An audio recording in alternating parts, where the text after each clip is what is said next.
বৃন্দাবন বা ভগবান শ্রীকৃষ্ণের লীলাক্ষেত্র। ভগবান শ্রীকৃষ্ণ কংসের কারাগারে জন্ম হবার পরই শ্রীকৃষ্ণের পিতা বসুদেব যমুনা নদী পার করে গোকুলে পালন পিতা নন্দ মহারাজার বাড়িতে দিয়ে আসেন ও ছোট্ট গোপাল বড় হতে থাকে গোকুলে। এরপর কংসের অত্যাচারের হাত থেকে রক্ষার জন্য নন্দ মহারাজা সমস্ত গোপালক সম্প্রদায়কে নিয়ে চলে যান নন্দগাঁওতে। পুরো ব্রজে ভগবান শ্রীকৃষ্ণ 11 সাল 52 দিন ছিলেন।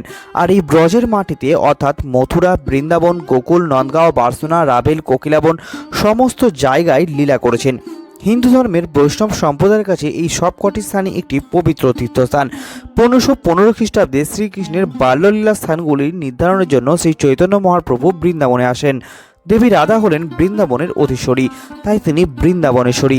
শ্রী চৈতন্য মহাপ্রভু ব্রজে এসে শ্রীকৃষ্ণ ও রাধারানী লীলার স্থানগুলি উদ্ধার করেন ও তারপর সমস্ত স্থানে একে একে মন্দির নির্মাণ স্টার্ট হয়। বৃন্দাবন, মথুরা, গোকুল, রাভেল, গোবর্ধন, কোকিলাবন, নন্দগাঁও, বার্সনা ও রাধারানীর অষ্টসখীর মন্দির সমস্ত জায়গার আলাদা আলাদা সম্পূর্ণ ভিডিও রয়েছে আমার চ্যানেলে। প্রত্যেকটি লিঙ্ক ডেসক্রিপশন বক্সে দেওয়া রয়েছে, যাবার আগে দেখে নেবেন। বৃন্দাবনের বিভিন্ন ঘাটের মধ্যে অত্যন্ত গুরুত্বপূর্ণ ঘাট হল কালিয়া দমন ঘাট বা কালিয়া ঘাট।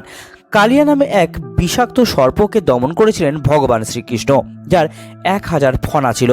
প্রাচীনকালে কালিয়া ঘাট ছিল যমুনা নদীর তীরে।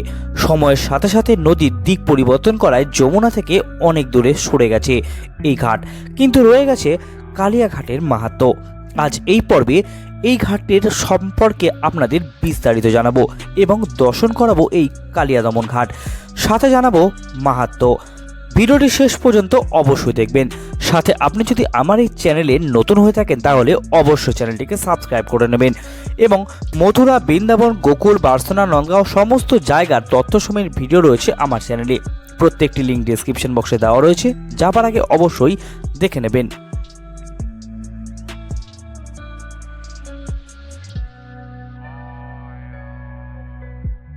বৃন্দাবন পরিক্রমা মার্গে মদনমোহন মন্দিরের পাশেই এই কালিয়া ঘাটটি অবস্থিত। এই জায়গাটি প্রায় 5000 বছরেরও বেশি পুরনো। চলুন এই জায়গার মাহাত্ম্য জেনে নিই। কালিয়া ছিল একজন বিশাল শক্তিশালী বিষাক্ত বিষ সম্পন্ন সর্প বা সাপ, যার 1000 ফণা ছিল। সেই সর্প তার 4 পত্নীর সাথে যমুনা নদীর জলে গড়ে ওঠা কালিয়া দহ নামে এক হ্রদে বাস করত।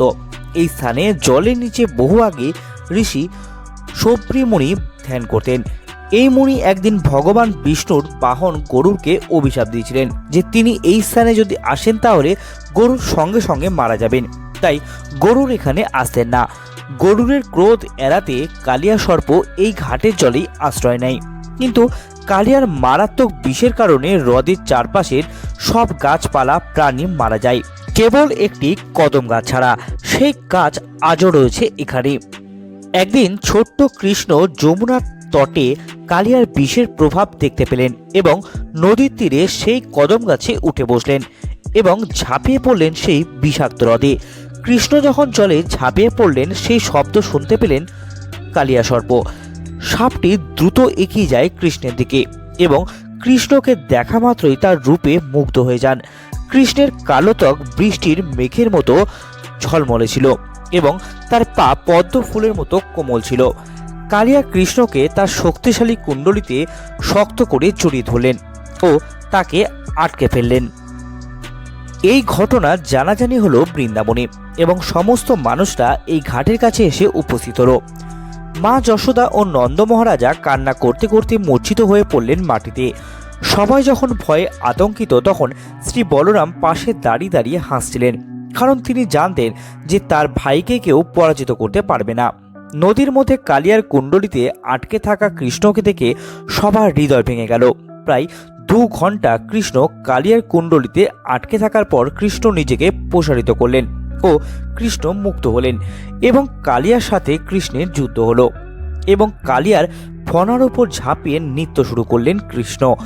কৃষ্ণ যখন কালিয়ার ফণার উপরে চেপে নৃত্য করছিলেন তখন সর্পটি ক্রমশ দুর্বল হয়ে পড়ছিল। এই দেখে স্বর্গবাসী দেব দেবতারা পুষ্পবৃষ্টি শুরু করলেন। অবশেষে কালিয়া ক্লান্ত হয়ে যান এবং তিনি বুঝতে পারলেন যে এই ছোট্ট বালকটি পরমেশ্বর ভগবান ছাড়া আর কেউ নয়। এই দেখে কালিয়ার স্ত্রীরা কৃষ্ণের কাছে দৌড়ে যান ও তাদের স্বামীর প্রাণ ভিক্ষা চান। এরপর কৃষ্ণ কালিয়াকে ছেড়ে দেন। কালিয়ার ফনার ওপর শ্রীকৃষ্ণের পায়ের ছাপ দিয়ে দেন এবং কালিয়াকে আদেশ করেন এই যমুনা ছেড়ে যাবার জন্য। কালিয়া বলেন, প্রভু, আমি যেখানে যাব গরুর আমাকে তাড়া করবে। ভগবান তখন বললেন, তোমার মাথার ওপর আমি আমার পায়ের চিহ্ন দিয়ে দিয়েছি, গরু তোমাকে কিছুই করবে না, তুমি এই যমুনা ছেড়ে চলে যাও। তখন কালিয়া এই জায়গা ছেড়ে চিরদিনের মতন চলে যায়। এই কালিয়া দমন ঘাটে ভগবান শ্রীকৃষ্ণের একটি মূর্তি দেখতে পাবেন এবং পিছনে কালিয়াকে দেখতে পাবেন।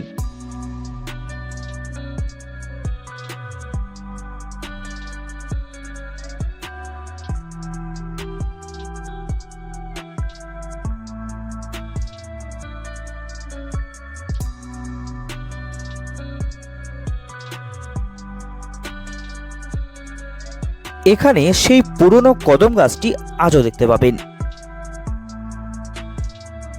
এই ঘাটে দেখতে পাবেন কালিয়া দমন লীলাকে চিত্র সহকারে ফুটিয়ে তোলা হয়েছে।